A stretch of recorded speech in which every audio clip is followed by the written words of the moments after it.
Dalawang kataong arestado matapos masabat ng pulisya ang mga umano'y pekeng sigarilyo sa checkpoint sa Calatagan, Batangas. Tutukan yan sa report ni Denise Abante.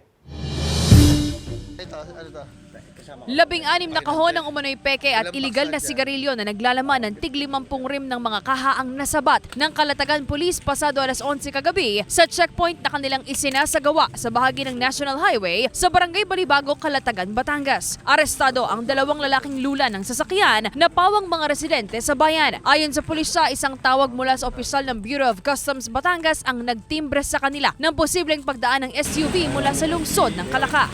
Napara nga po namin yung sasakyan na sinasabi ni Sir Carillo. So, nung pinarap po ng tao natin, pinatabi po yung sasakyan.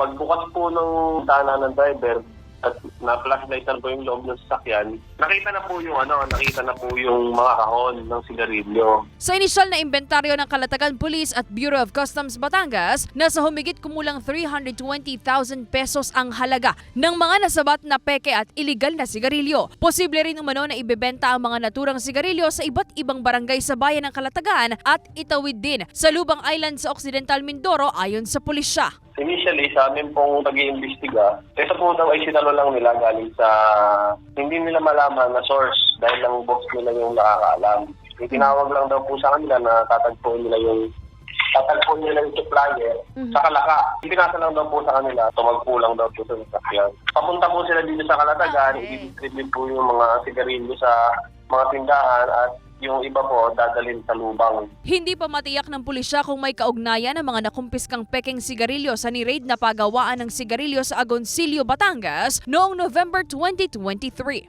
Sa kasalukuyan, nasa temporary custodial facility ng Calatagan Police Station ang dalawang suspect na nahaharap sa kaukulang reklamo. Sinisika pa ng GMA Regional TV Balitang Southern Tagalog na makuhanan ng pahayag ang mga inarestong suspect. Denise Abante, Balitang Southern Tagalog.